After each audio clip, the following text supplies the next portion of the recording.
Jamaah yang dimuliakan Allah, alhamdulillah pada malam hari ini kita kembali dipertemukan Allah di majelis ini, majelis kajian keluarga sakinah, dan tema kita masih tentang visi dan misi keluarga. Pada pertemuan yang lalu kita sudah membahas bahwa sebuah keluarga tanpa persamaan visi ini akan menyimpan bahaya laten, konflik yang suatu saat akan meledak. Sebagaimana kisah tentang Nabi Nuh dan Nabi Lut yang di awal pernikahan mereka, pernikahannya berjalan dengan baik sampai memiliki anak dan keturunan, tetapi ketika salah satunya berubah visi menjadi nabi dan bervisi akhirat, ternyata ini membuat terjadinya banyak konflik dengan istri yang tidak beriman kepada suaminya itu. Yang saya katakan kemarin, gambaran bahwa istri Nuh dan Lut inilah perempuan yang akhlaknya buruk itu tidak terbukti. Sebagaimana Imam Ibnu Abbas mengatakan dinukil oleh Ibnu Katsir mengatakan ma baghat imra'atu nabiyyin qattu, tidak ada seorang istri nabi pun yang cacat moral. Beliau juga mengatakan mazanata, dua istri Nabi ini, Nabi Nuh dan Lut, tidak melakukan perzinaan. Jadi yang terjadi sebenarnya adalah mereka tidak mengimani suaminya. Nah, karena tidak beriman dengan suaminya, maka perbuatan yang dilakukan setiap hari akan berbeda. Karena orang yang mengimani akhirat akan mengumpulkan bekal beramal soleh, sedangkan orang yang tidak mengimani akhirat akan berjuang untuk menikmati dunia semaksimal mungkin.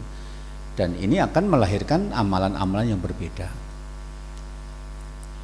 Karena itu bagi yang belum menikah, bagaimana nanti pada saat ta'aruf membicarakan tentang visi ini, bahwa kita menikah itu untuk ibadah, bahwa kita menikah itu untuk masuk surga misalnya. Jangan hanya melihat cantiknya atau tampannya, karena nanti kalau kita semakin tua dan semakin kenal agama, itu menjadi tidak penting lagi untuk dibahas. Bagi yang sudah menikah, mungkin ini yang memberi semacam jawaban kenapa saya dan pasangan saya nggak pernah ketemu. Karena standar baik dan buruknya orang yang percaya kepada akhirat dan tidak itu berbeda. Anda adzan subuh itu kalau nggak bangun, bagi yang percaya kepada akhirat itu buruk. Jangankan sholat subuh yang wajib, rakaatani qoblal fajri khairum minad dunya ma fiha. 2 rakaat sebelum subuh itu lebih baik daripada dunia dan seisinya. Jadi kalau Anda kehilangan sholat subuh, itu kehilangan banyak hal. Tapi orang yang orientasinya dunia, enggak apa-apa enggak sholat subuh, yang penting ada uang buat makan, buat beli baju baru, buat jalan-jalan, buat bayar SPP anak-anak. Itu akan sangat berbeda.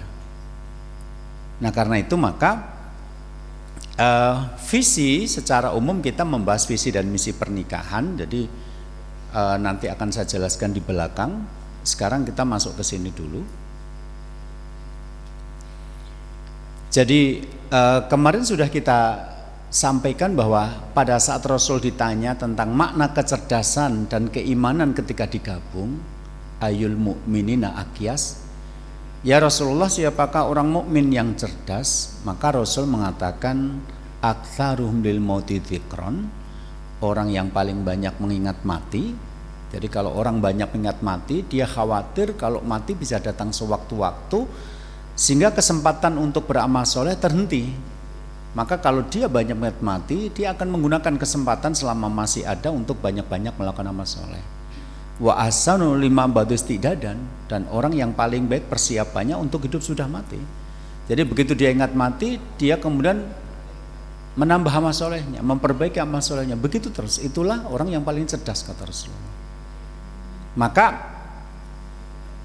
Ibnu Qayyim mengatakan innama fadul aqli bita'amul awaqib, fa amma qalilul aqli fa innahu yaral halal hadira wa la yanduru ila akibatiha.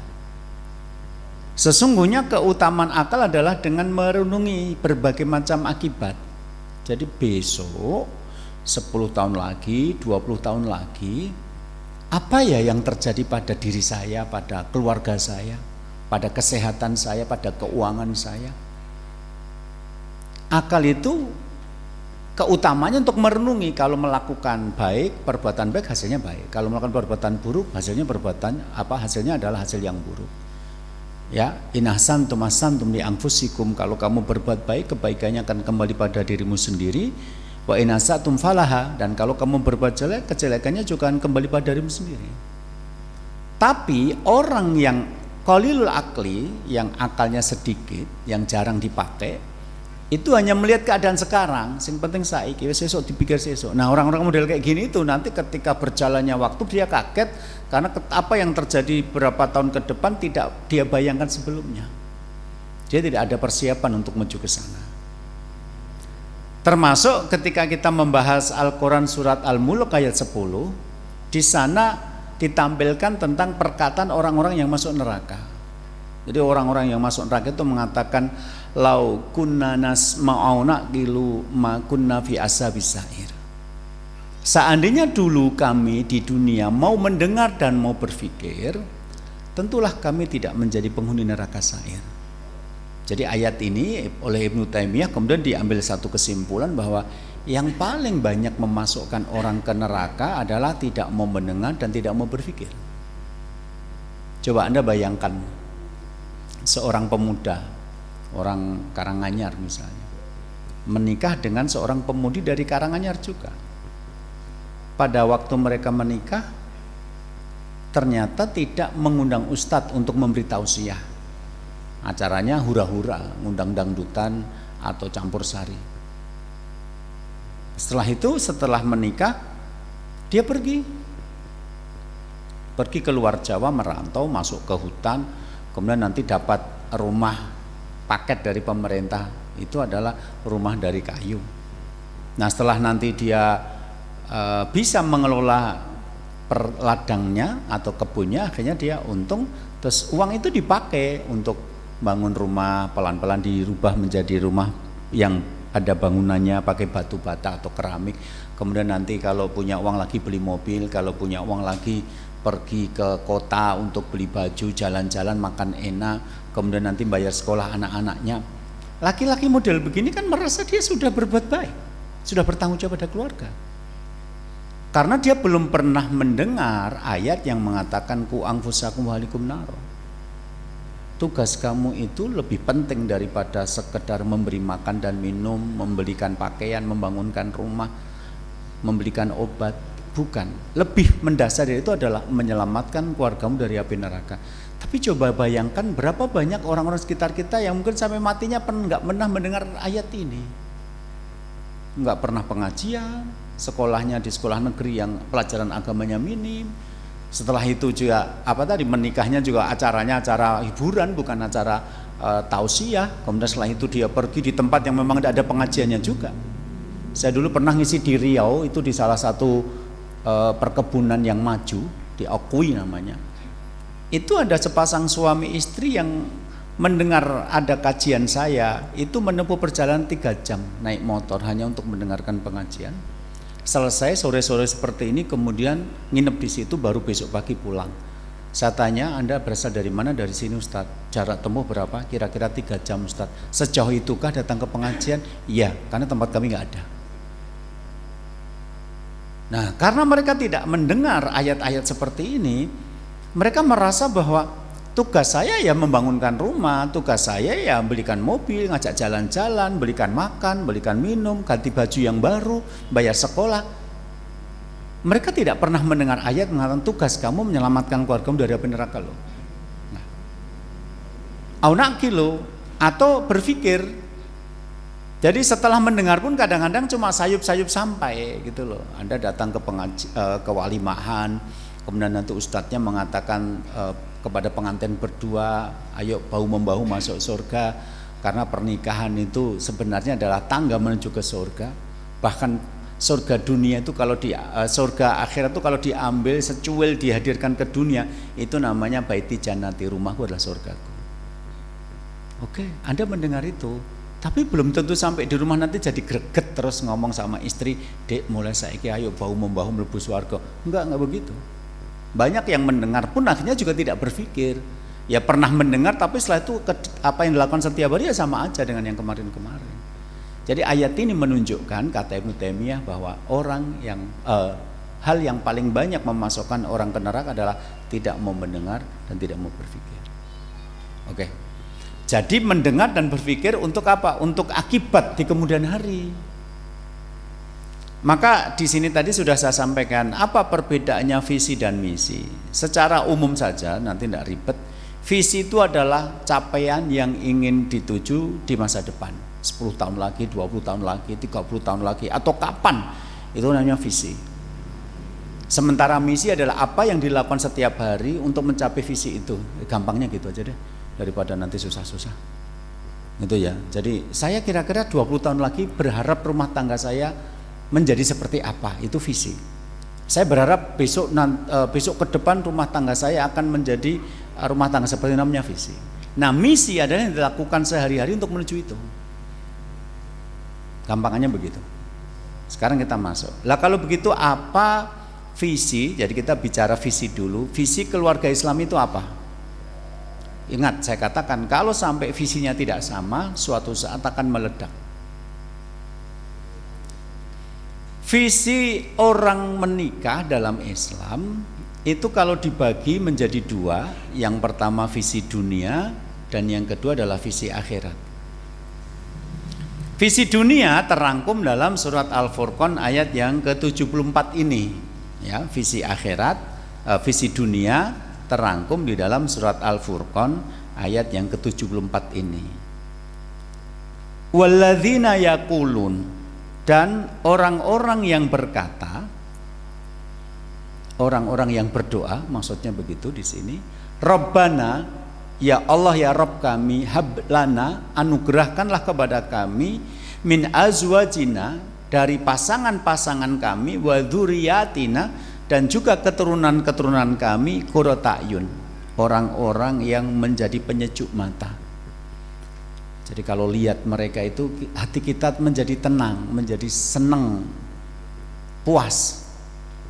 Wa ja'alna lil muttaqina imama, dan jadikanlah kami imam bagi orang-orang bertakwa.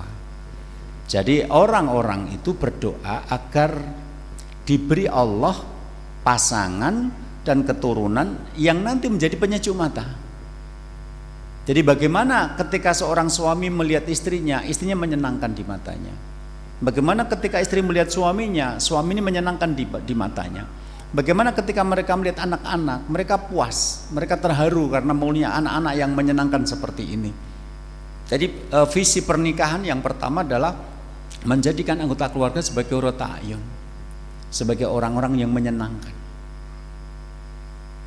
Nah, ternyata orang-orang yang menyenangkan ini akan terwujud ketika mereka menjadi orang-orang yang taat kepada Allah. Yakni, ini penjelasan Imam Ibnu Katsir, alladzina yas'aluna Allah ayyukhrija min aslabihim wa dzurriyyatihim man yuti'u wa ya'buduhu wahdahu la syarikalahu. Yaitu orang-orang yang memohon kepada Allah untuk mengeluarkan dari keturunan mereka, ya, pasangan-pasangan dan juga keturunan-keturunan yang mentaati dan beribadah kepada Allah tanpa melakukan kesyirikan. Oke. Sementara Ibnu Abbas mengatakan, ya'nuna, yang dimaksud dengan qurrata a'yun itu adalah man ya'malu bitta'ah, yaitu orang-orang yang mengerjakan ketaatan. Fatukiru bi a'yunuhum fid dunya wal akhirah. Mata mereka nanti akan sedep, akan merasa nyaman, akan merasa tenang ketika melihat anggota keluarga yang melakukan ketaatan itu di dunia maupun di akhirat. Sedangkan Ikrimah mengatakan lam yuridu bidzalika sobahatan wala jamalan walakin aradu ayyakunu muti'in. Jadi yang diinginkan itu bukan sekedar punya istri atau punya anak yang menyenangkan atau yang tampan, yang ganteng, yang cantik, tetapi mereka ingin agar menjadi orang-orang yang taat kepada Allah. Jadi ulama dengan berbagai macam kalimat dan ungkapan mengatakan bahwa ketika Anda berharap anggota keluarga Anda nanti menyenangkan, maka itu hanya terjadi ketika mereka menjadi orang-orang yang taat kepada Allah. Titik. Anda punya anak cantik mungkin menyenangkan, Tapi kalau nanti ternyata gampangan digawa wong lanang pacaran, Anda sudah nggak nyenangkan. Ya, Anda punya anak pinter itu menyenangkan, tapi ketika diperintah orang tua suka bantah dan menolak, itu sudah nggak menyenangkan.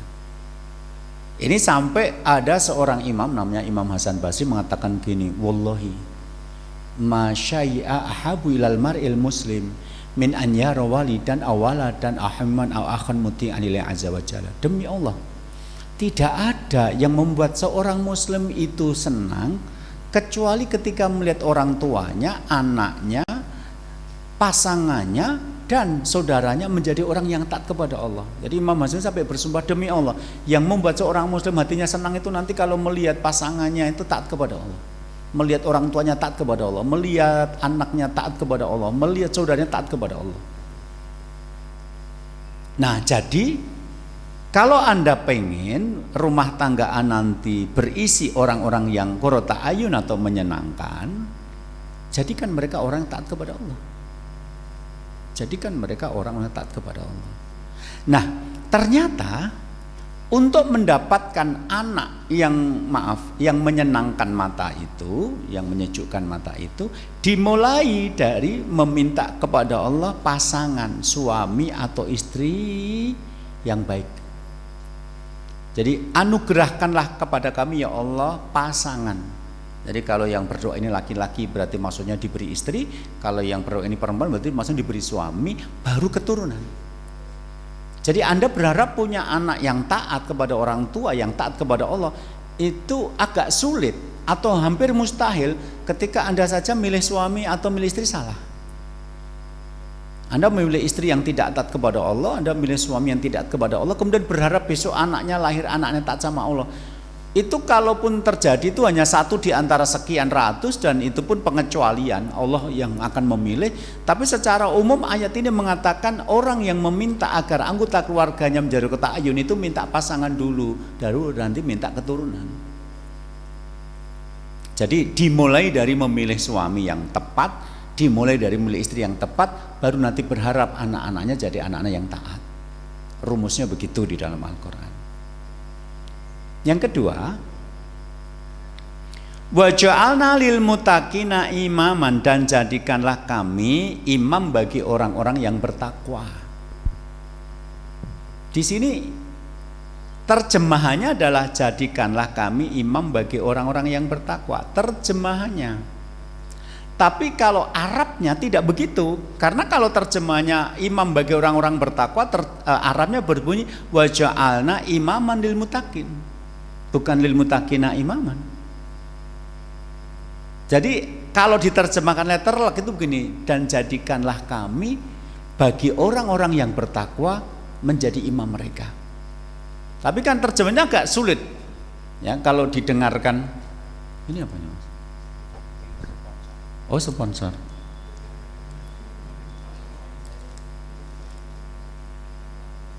Lidah buaya.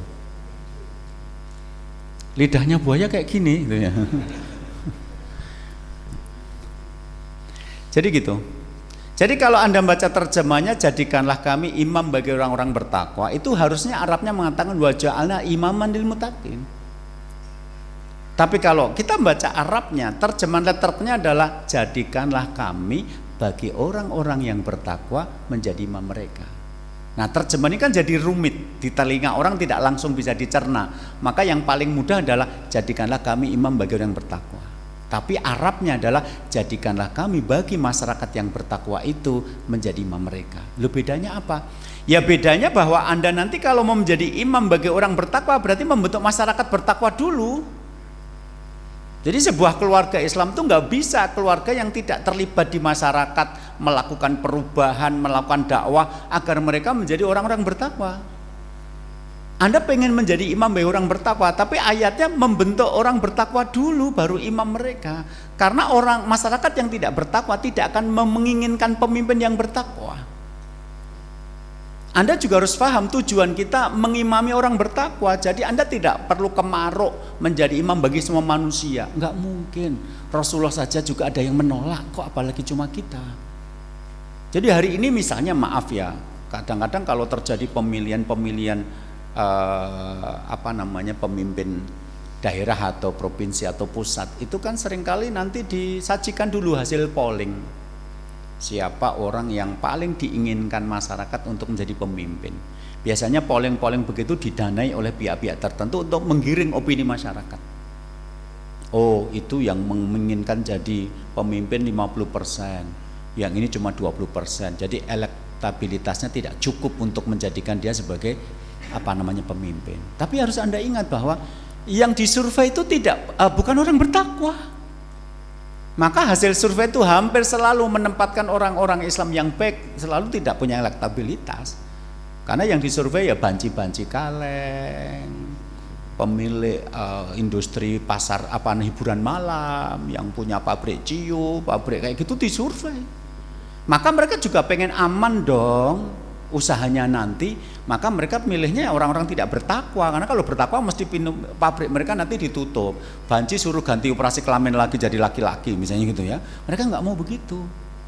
Jadi hampir semua pemimpin itu justru ketakwaannya diragukan. Kenapa? Karena yang milih mereka bukan orang bertakwa. Sementara cita-cita kita membangun keluarga itu menjadi imam bagi orang bertakwa. Nah, ayatnya mengatakan lil muttaqina dulu. Jadikanlah kami bagi masyarakat yang bertakwa itu imam mereka. Berarti keluarga muslim itu nggak bisa keluarga yang cuma mikir diri sendiri dan keluarganya sendiri. Sementing keluargaku cukup mangan, sementing dua mobil, piknik, masyarakat sekitar nggak peduli. Oh, nggak begitu. Kalau begitu Anda nggak akan pernah jadi imam mereka. Karena orangnya tidak bertakwa, nggak akan mau dipimpin oleh orang bertakwa, itu nggak mau. Dan jadi kita gini loh, saya nggak apa-apa kok dibenci orang, asal yang benci saya itu bukan orang yang baik. Orang yang nggak sholat benci saya nggak apa-apa, orang suka mabuk benci saya nggak apa-apa, orang yang jadi selingkuhan benci saya nggak apa-apa. Wong saya pengennya jadi imam bertakwa kok. Jadi Anda jangan kemaruk. Anda nggak perlu merasa gagal kalau Anda dibenci sama orang-orang jahat. Kenapa? Karena niat Anda membangun rumah tangga adalah mengimami orang bertakwa, bukan mengimami manusia. Tidak semua manusia bertakwa dan orang yang tidak bertakwa tidak akan menginginkan imam mereka adalah orang-orang yang bertakwa. Ini rahasianya dalam Al-Quran. Jadi kalau baca terjemahannya, jadikanlah kami imam bagi orang bertakwa. Kalau ada baca Arabnya, jadikanlah kami bagi masyarakat bertakwa imam mereka. Berarti Anda bangun masyarakat dulu, setelah masyarakatnya menjadi bertakwa, yakinlah masyarakat bertakwa itu akan berharap pemimpinnya ya bertakwa juga. Anda baru bisa menjadi pemimpin mereka. Jadi aneh aja kalau Anda muslim tapi pengen jadi pemimpin, di dalam masyarakat itu banyak orang tidak bertakwa. Anda nanti seperti malu gitulah, pilihan kepala desa wae sing siji takmir masjid, sing siji mantan residivis, malah sing kepilih mantan residivis. Apa ora isin wong apik ra dipilih.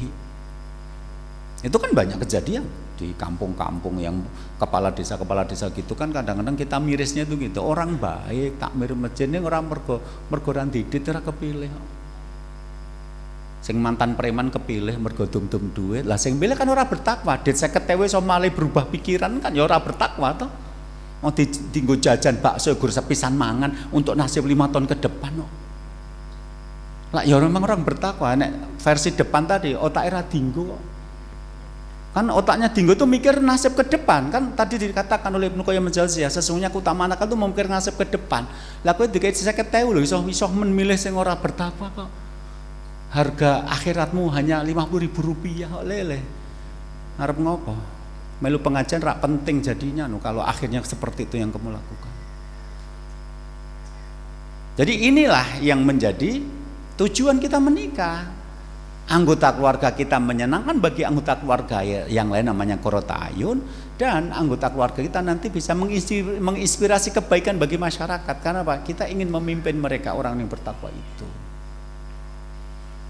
Nah, ketika tadi kita membahas bahwa untuk membentuk anak-anak yang qurratu ayun itu dimulai dari memilih pasangan suami atau istri yang baik, maka imam itu artinya adalah pola, meniru.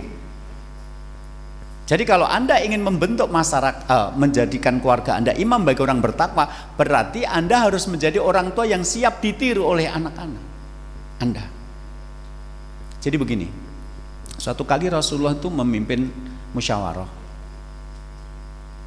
untuk menentukan, waktu itu mau terjadi perang Badar, perang yang pertama kali antara umat Islam dengan orang-orang kafir, orang musyrik Quraisy. Itu untuk menentukan apakah kita pergi ke Badar untuk menyambut musuh di luar kota atau kita perangnya di dalam kota, perang kota. Akhirnya musyawarah memutuskan kalau kita menghadang musuh di Badar itu. Secara pribadi Rasulullah sebenarnya ingin kalau kita perangnya perang kota saja. Karena kalau perang kota kita kenal kota kita.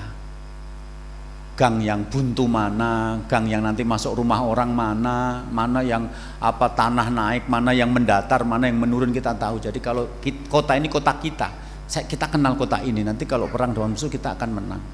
Tapi keputusan musyawarah adalah keluar menghadang musuh. Akhirnya Rasulullah memakai baju perang dan siap berangkat. Beberapa sahabat muda itu datang ke Rasul dan mengatakan, ya Rasulullah, Anda punya hak veto. Kalau Anda ingin membatalkan keputusan rapat atau musyawarah nggak apa-apa. Kalau Anda memutuskan perang di dalam kota, kami siap mengikuti. Tapi Rasulullah tidak begitu. Rasul mengatakan pantang bagi seorang pemimpin ketika sudah mengambil keputusan mencabut keputusan itu. Apa? Tetap keluar. Itu Rasul menjawab usulan sahabat akan mungkin mengambil hak veto, tapi secara tidak langsung Rasul sedang mengajarkan bagaimana menjadi seorang pemimpin. Pemimpin itu kalau sudah mengambil keputusan, ya siap menjalankan keputusan itu. Nanti ketika Rasul meninggal, para sahabat tersebar di berbagai macam kota, berbagai macam negeri. Di sana mereka menjadi pemimpin. Nah, ketika itu mereka nanti akan mengambil kebijakan-kebijakan persis seperti apa yang mereka dapatkan dari Rasulullah. Jadi kalau sahabat nanti mimpin musyawarah keputusannya A, mereka akan tetap menjalankan A itu apapun risiko yang terjadi. Jadi seorang ayah nanti begitu. Dia setiap hari bertemu dengan anaknya, dengan istrinya. Apa yang dia putuskan, apa yang diucapkan, itu sedikit banyak kan ditiru oleh anaknya. Maaf, Anda punya utang.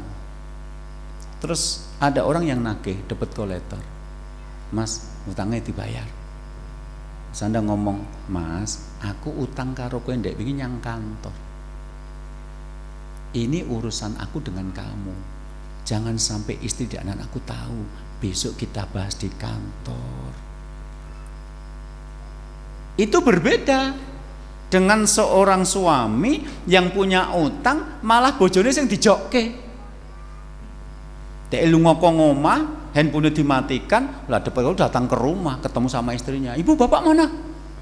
Nggak ada pak. Lah yuk kemana? Nggak tahu. Kok bisa kamu istrinya nggak tahu? Jadi dia memberi kesempatan istrinya itu dimaki-maki sama debat kolektor ini. Yang kalau hati istrinya itu ciut nyalinya, itu bisa membuat dia lemah jantung. Aku nggak percaya. Mungkin bapak di belakang disembunyikan. Nggak ada pak, demi Allah nggak percaya. Akhirnya pak piring dipecah compreng. Kemudian malah nganti kaleng kerupuk dibanting jubreng. Itu anak di rumah lihat begitu. Oh bapakku apa tinggal gelang-gelang colong pelayu, wayahe utang nggawa bojo kon tanda tangan, wayahe bayar ndelik kaya siluman. Percaya anak engko niru bapak ngono kuwi. Jadi kalau Anda ingin anak Anda, keluarga Anda menjadi pemimpin nanti, berarti Anda yang menjadi tempat belajarnya calon pemimpin ini. Karena di rumah, pembahasan kita di rumah kok. Jadi pemimpin itu meniru pola-pola yang diajarkan. Jadi para sahabat tuh semakin dia banyak bergaul dengan Rasul, semakin bagus kualitas kepemimpinannya. Maka nanti yang paling baik ya Abu Bakar, Umar, Utsman, Ali. Di antara sahabat yang lain mereka paling dekat dengan Rasul. Yang satu, yang dua mertua, yang dua menantu kok. Umar sama Abu Bakar itu mertuanya Rasulullah, Ali sama Utsman menantu Rasulullah. Dibanding sahabat yang lain, mereka berempat ini yang paling dekat dengan Rasul. Maka mereka menjadi pemimpin paling baik. Karena apa? Cara memimpin sudah ditunjukkan oleh Rasulullah. Jadi bapak-bapak di sini kalau punya utang, ojo tinggal gelanggang colong pelayu loh pak. Urusannya wong lanang diselesaikan wong lanang, wong wedok aja digowo-gowo. Eneng rak sing ngono kuwi. Eneng, oke, cuma wongnya melu ora pengajian bengiki ngono lho. Kalau ada ndang tobat toh, kamu bertanggung jawab di hadapan Allah nanti. Nek rawani ngono rasa hutang. Lah nanti dit ya poso. golek masjid yang melaksanakan subuh berjamaah dilanjutkan sarapan bersama. Aku habis menghemat gitu loh. Ya. Terus cari pengajian yang ada door prize-nya, menghemat lagi, berharap mudah-mudahan nanti dapat door prize gitu. Malam ini ada door prize enggak? Oh ada ya, alhamdulillah. Semakin hari semakin banyak ya door prize-nya ya. Oke. Memenuhi kebutuhan masyarakat ya. Door prize yang paling baik itu kan yang dibutuhkan. Butuhnya duit dikain ndok tekan ngomah gak pakai kan gitu ya. Butuhnya duit kayak lengo tekan ngomah arep goreng opo ora ndek apa-apa gitu. Berarti apa sing itu ndok sekalian itu minyak goreng, dadi gelas sing nggo goreng minyake sing digoreng ndoke kan. Jadi menikah itu nggak main-main dalam Islam. Visinya jelas. Saya yakin Anda juga pernah mendengar ayat ini, tapi mungkin nggak mendetailkan kata per katanya gitu loh. Jadi di sini tersimpan rahasia luar biasa. Oh, yang namanya orang menikah itu secara duniawi berharap agar orang-orang dalam rumah itu pelan tapi pasti berkembang menjadi orang-orang yang menyenangkan. Dan tidak akan terjadi kesenangan itu kecuali ketika mereka berubah menjadi orang yang taat kepada Allah. Demi Allah, kata Imam Hasan Basri. Kemudian yang kedua adalah bagaimana agar kalau bahasa saya membangun peradaban dari keluarga. Jadi kalau di Solo saya punya kuliah pasutri, itu tema besarnya adalah membangun peradaban dari keluarga. Kok bisa? Ya karena Muslim itu kan tidak akan diam. Karena dia akan membentuk masyarakat yang bertakwa, aktif. Dan ketika dia melihat kemungkaran, seorang muslim itu akan mempertaruhkan imannya. Karena Rasul mengatakan, man ra'a minkum munkaran falyughayyirhu. Kalau kamu lihat kemungkaran, rubah dengan tanganmu. Gak bisa, ya dengan lisanmu. Gak bisa dengan hatimu. Tapi ingat loh ya, kalau dengan hati itu lemah iman loh. Jadi orang muslim itu gak ada diam ketika melihat kemungkaran. Dari sinilah maka membangun keluarga Islam itu membangun pelaku-pelaku peradaban. Mereka ngimami kok, yang diimami orang-orang bertakwa kok. Jadi tidak sekedar duwe bojo, golek omah, kredit, ngenteni anak lahir, nyekolahke, mantu, nunggu mati. Ora gur ngono tok urip itu gitu loh. Siklusnya bukan sekedar itu. Nah, ini adalah visi secara duniawi. Sekarang visi ukhrawi, tadi saya katakan visi itu ada dua, satu duniawi, isinya juga dua, yaitu qurratul a'yun dan imaman lil muttaqin. Sedangkan visi ukhrawi ada dua juga, yaitu terhindar dari neraka dan masuk surga. Perhatikan ini. Ya ayyuhalladzina amanu, wahai orang-orang yang beriman. Jadi kalau Anda merasa diri Anda sebagai orang beriman, Anda sedang dipanggil oleh Allah. Dengarkan baik-baik panggilan ini. Ku anfusakum, jagalah diri kalian, wa ahlikum, dan keluarga kalian, naro, dari api neraka. Pertama, ayat ini hanya ditujukan kepada orang yang beriman. Kalau Anda tidak beriman, gak usah komentar. Ahok itu nggak beriman, tapi ngomentari ayat gitu loh. Ayatnya aja, ya ayyuhalladzina amanu, wahai orang beriman, la tattakhidhu yahuda wa nasara auliya, jangan kau jadikan orang Yahudi dan Nasrani sebagai pemimpin. Ahok itu siapa? Lah kok mengomentari ayat itu? Kamu bukan orang beriman, nggak usah komentar-komentar, duduk manis. Kamu komentar, dimungsi orang berapa juta orang mendoakan gitu. Ini ayat ini ditujukan kepada orang beriman. Artinya bahwa ketika pembicaraan pada keluarga itu menyangkut bagaimana keluarga ini bisa masuk surga dan terhindar dari api neraka, hanya akan terjadi ketika anggota keluarganya Anda orang-orang beriman. Sebab kalau istri Anda tidak beriman, suami Anda tidak beriman, anak Anda tidak beriman, itu pembicaraan tentang jagalah keluarga dari api neraka nggak gaduh. Seperti Mukadimah kemarin ceritanya Lot dan Nuh itu menjadi kacau rumah tangganya sejak salah satunya beriman, yang lain tidak. Jadi bagi yang belum menikah nih, ojo gur sekedar lihat perempuan karena cantik, putih, langsing, wajahmu memalingkan duniaku, langsung nampak tiang listrik. Alah bodoh banget tuh mas, kowe itu mau nyari istri ibu bagi anak-anakmu, mosok kriterianya cuma seperti itu. Enggak sekedar itu. Guyu ya apa ndak ben milih ngono kuwi. Kok kaya kula ta Ustaz ngono? Oh, nabrak teng. Mungkin anak batin, mungkin malah mlebu got itu ya kepleset. Gitu. Jadi artinya kalau orang yang tidak beriman nggak akan gaduh rembukan-rembukan masalah 2 rakaat sebelum subuh lebih baik daripada dunia dan saya nggak akan gaduh. Padahal keimanan kepada surga dan neraka, kepada akhirat, ini yang nanti menjadi banyak menjadi solusi ketika terjadi masalah rumah tangga. Bahkan masalah baju baru saja selesai dengan iman kepada surga. Jadi waktu itu ada Umar bin Abdul Aziz, kita tahu dia sebegitu bagusnya sampai dianggap sebagai khalifah kelima. Dia lahir dari rahim seorang perempuan yang dipilih Umar bin Khattab jadi menantu bukan wajahnya, tapi karena ketakwaannya. Jadi suatu hari Umar bin Khattab jajah desa Milangkori. Biasanya kalau mau pilihan lurah itu nek mendekati terus dadi muslim kabeh, nganggo peci kabeh, nganggo baju koko kabeh, ajar muni assalamualaikum dengan fasih. Yes, di mana-mana begitu. Jadi hari-hari inilah makhluk-makhluk ini bermunculan. Ora tau salat ngerti nganggo peci terus ngomong sesuk aku arep salat subuh berjamaah, monggo gitu aja. Monggo. Allah jadi saksi kok apa yang kamu ucapkan. Nah, terus kemudian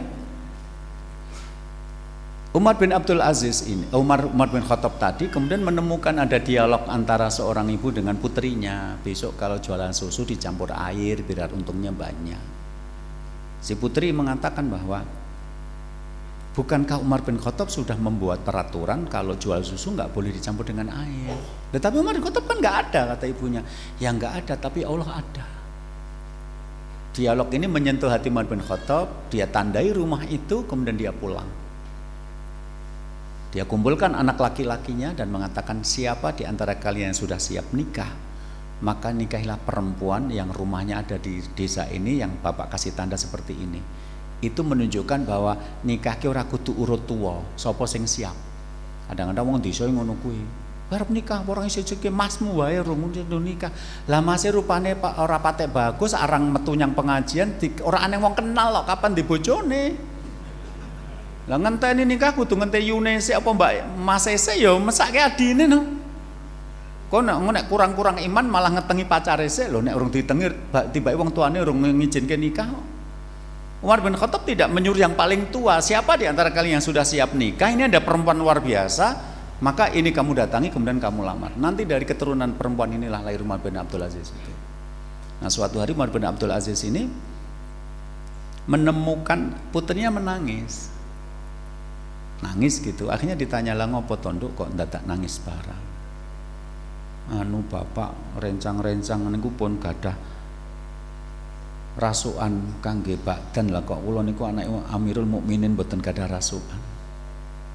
Teman-teman saya sudah punya baju baru untuk lebaran. Saya loh putrinya Amirul Mukminin enggak punya baju baru buat lebaran. Coba mang bayangke seorang bapak ditangisi anak wedok rupane padha dheke. Ndah kaya ngopo rasane gitu loh, Pak. Ndah kaya ngopo rasane.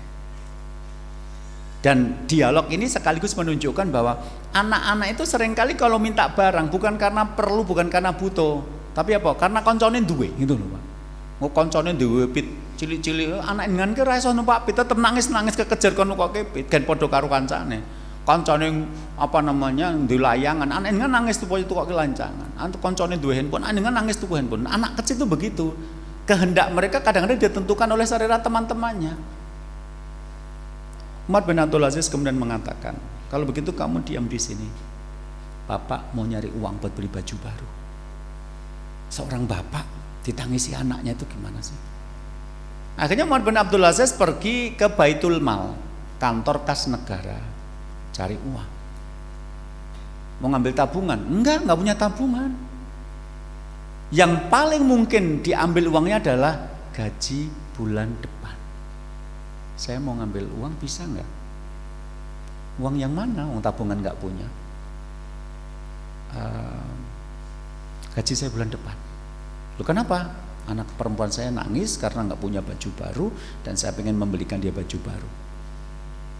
Kata petugasnya, la mani'a illa bisyartin. Enggak ada larangan, boleh ngambil gaji bulan depan. Kalau bahasa orang Karanganyar kasbon. Nah, gaji bulan depan boleh. Tidak ada larangan, hanya dengan satu syarat. Ya Allah, syaratnya gur siji. Penak banget Lawang orang bejen ki syaratnya itu dilakoni yo, tanda tangan istri, fotokopi KTP, fotokopi KK, ya, rekening listrik, survei, mbuh apa meneh kae lho. Dilakoni yo. Lah ini syaratnya gur siji, enak banget loh. Apa syaratnya itu? Syaratnya adalah Anda menjamin masih hidup sampai bulan depan. Loh kan yang mau diambil gaji bulan depan. Lalu yang di tengah jalan mati. Yang diambil tadi apa coba? Bukan gaji dong, uang layatan.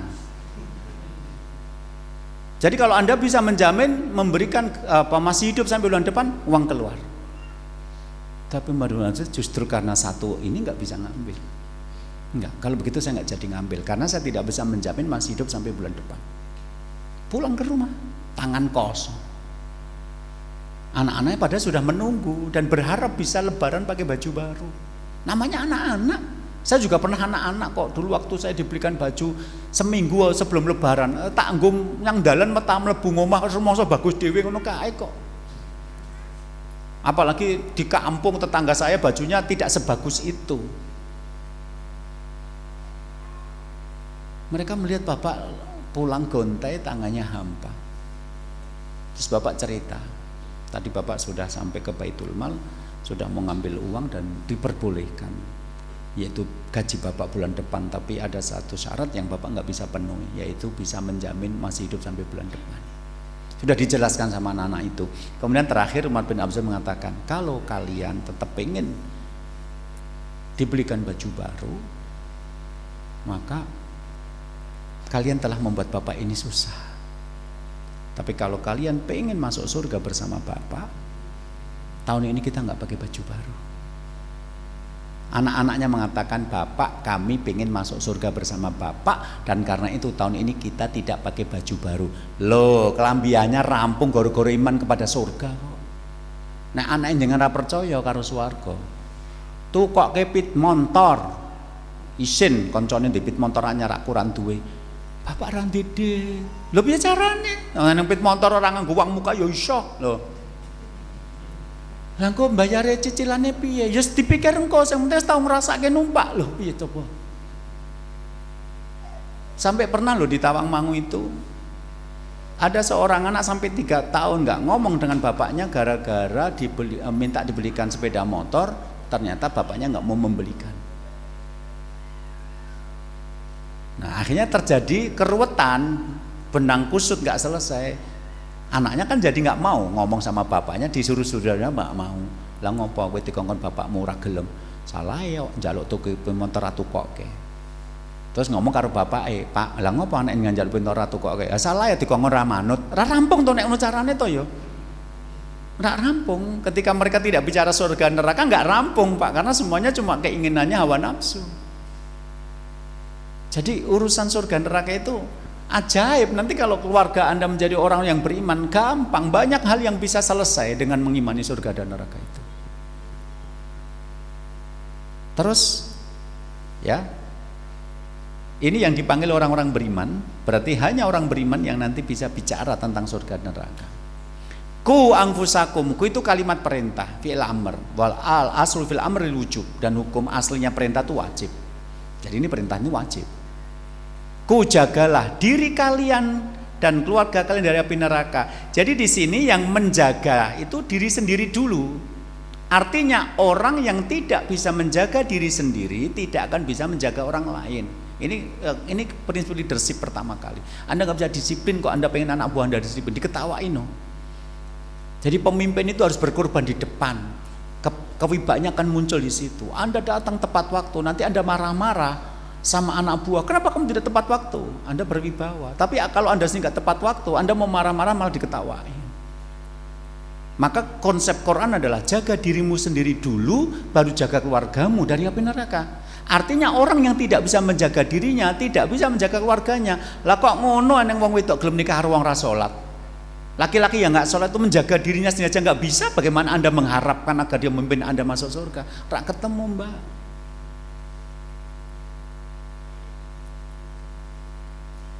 Oke.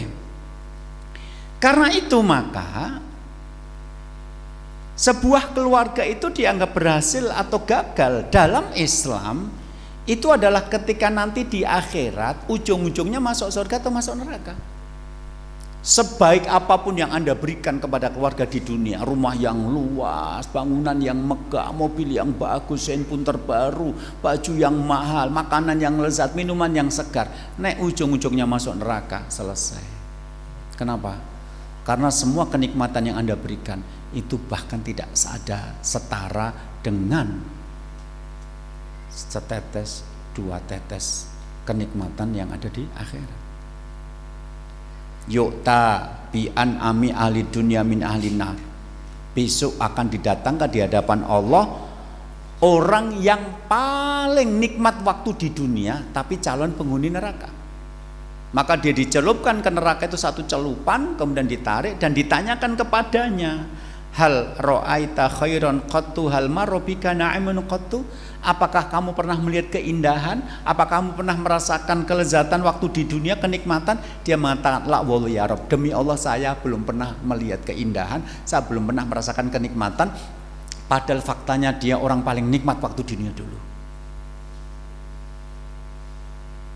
Setelah itu didatangkan di hadapan Allah manusia yang paling menderita waktu dunia, tapi dia calon penghuni surga. Maka dia dicelupkan ke surga satu celupan dan kemudian ditanyakan kepada orang itu, ya ibna Adam, hal ra'aita bu'san qattu wa hal marobika syiddatun qattu?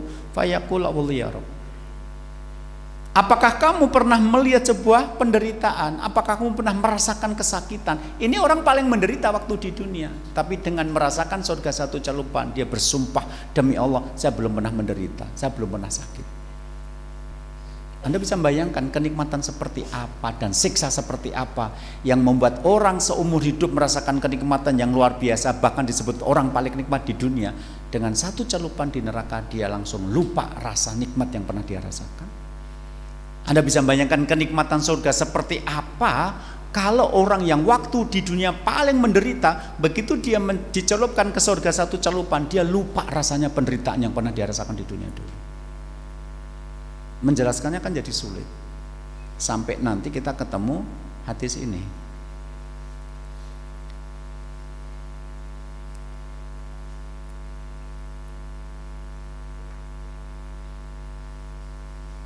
Oke.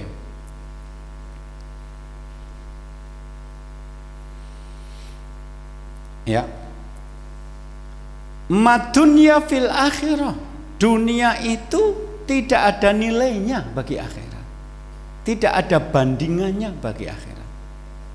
Illa kecuali, jadi kalau mau dinilai dan dibanding-bandingkan surga itu dengan dunia itu dengan akhirat, maka bandingannya kata Rasul adalah illa mithlu ma yaj'alu ahadum isba'an fil yam falyanzur bima yarji'. Dunia itu tidak ada nilainya dan tidak bisa dibandingkan dengan akhirat. Tapi kalau mau dibandingkan juga, mau dinilai juga, itu seperti seseorang di antara kalian yang memasukkan jarinya ke dalam laut, kemudian menarik kembali. Lihatlah apa yang dia bawa. Artinya yang dia bawa itu ketika dicelupkan kemudian ditarik, ya yang dia bawa itulah dunia, laut sisanya itu akhirat. Saya suka meraktekan begini, Pak. Ini airmu ya, bukan airku ya. Misalnya saya celupkan ke sini, seret, kemudian saya tarik. Anda melihat dengan mata kepala sendiri, ini sudah mengurangi beberapa tetes air yang ada di sini. Saya ulangi lagi, Anda melihat tangan saya, jari saya ini membawa beberapa tetes air dari sini. Maaf, ini dari jauh seperti tidak berkurang airnya. Padahal ini cuma 600 mili. Ketika tangan saya masukkan, hakikatnya saya sudah ini basah kok. Berarti ada air yang nempel di sini kok. Ini membuat air yang 600 mili di sini itu tidak seolah-olah tidak berkurang. Anda bisa bayangkan bagaimana tangan ini saya masukkan ke laut, kemudian saya tarik. Nah, yang ikut jari saya itulah dunia, laut sisanya itu akhirat. Anda bisa membayangkan. Ya seperti tadi, waktu di dunia paling nikmat, tapi ketika dicelupkan ke neraka satu celupan, udah lupa semua rasanya. Maka salah satu ukuran keberhasilan sebuah keluarga dalam Islam adalah masuk surga atau enggak. Perhatikan ini, surat Az-Zumar ayat 15 ini. Kul, katakanlah, innal khosirina, sesungguhnya orang-orang yang rugi itu alladzina khosiru anfusahum wa ahlihim yaumal qiyamah, yaitu orang yang merugikan dirinya dan keluarganya pada hari kiamat.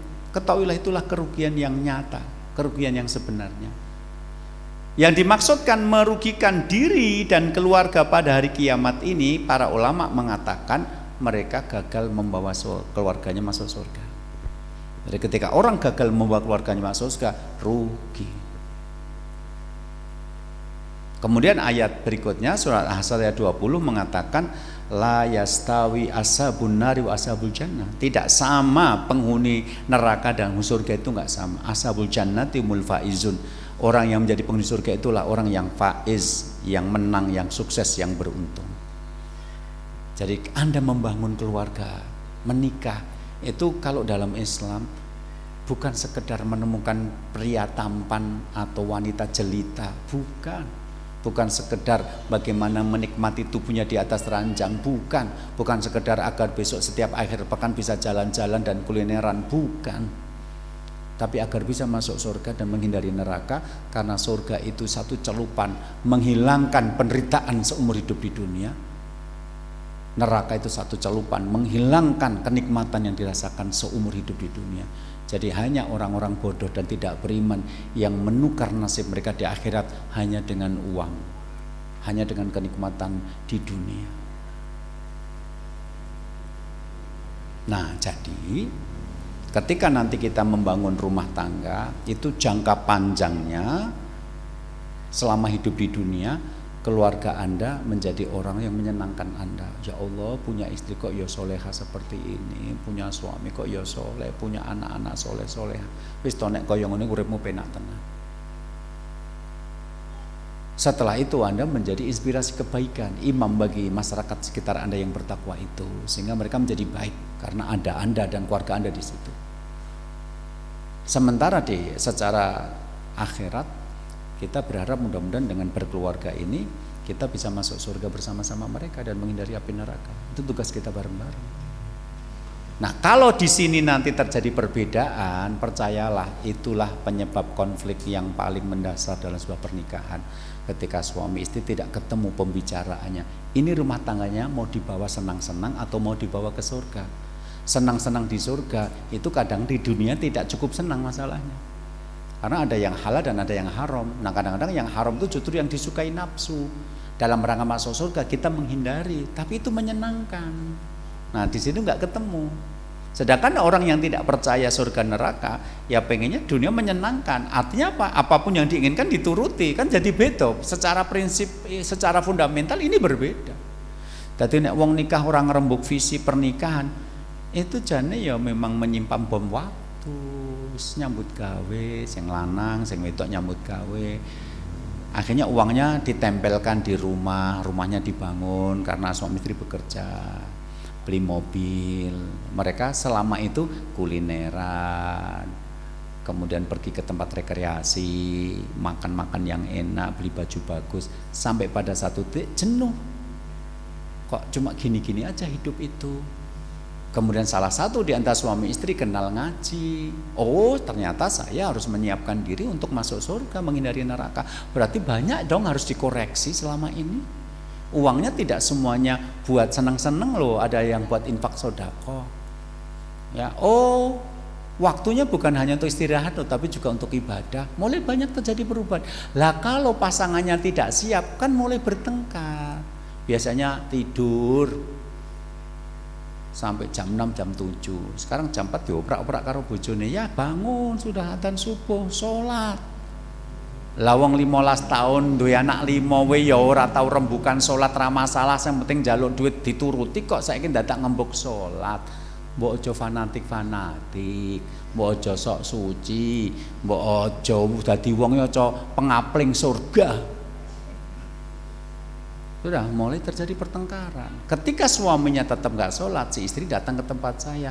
Saya nggak bisa Ustadz meneruskan pernikahan dengan laki-laki nggak sholat. Nah terus gimana? Ya saya pengen pisah. Akhirnya mereka pisah. Lah omah yang dibangun pirang puluh tahun kita tidak iso apa saiki. Mobilnya arep ngopo wong mereka berpisah. Malah saiki dihitung, didum loro, ya salah satunya dijual. Jadi sebenarnya hidup mereka itu apa? Membangunkan rumah untuk orang lain toh. Lah saiki didol. Nah yang nikah-nikah yang ora mikir visi ke depan itu kadang-kadang rak mudeng kaya ngene iki. Engko nek wayahe dor lagi nangis ndelolo, alah kaya drama gitu loh. Wong ilmu agama iki dienggo panduan hidup biar tidak terjebak seperti ini. Sing kaya ngene tanggomu wae, aja malah tanggane tanggomu. Artinya apa? Kowe gitu loh. Tanggane tanggomu lak kowe toh gitu loh.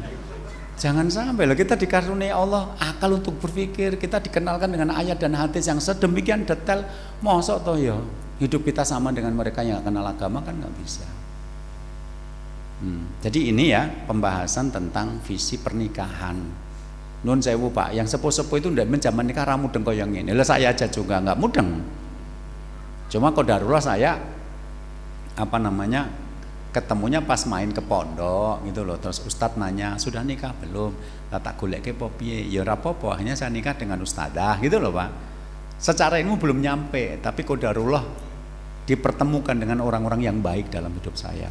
Tapi kan ada orang yang memang tidak punya ilmu dan sampai akhir hidupnya juga tetap nggak punya, toh tadi tidak mendengar kok, tidak berpikir kok.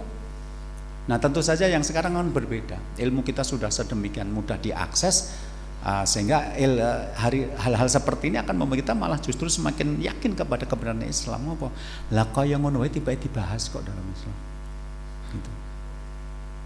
Nah besok Kamis kelima panitia kemarin kan mintanya saya sebenarnya sebulan sekali awalnya, tapi karena lockdown jadi beberapa Kamis keempat itu biasanya saya ngisinya di Solo Kota, tapi Solo Kota sampai hari masih banyak yang belum buka, termasuk pengajian itu juga belum mulai. Hanya saya di Mas Wisnu, kalau 2 kali boleh nggak Ustadz? Ya enggak apa-apa, sementara itu belum mulai, kita Kamis kedua dan keempat. Nah kalau mulai nambah lagi, kalau kelima kosong enggak Ustadz?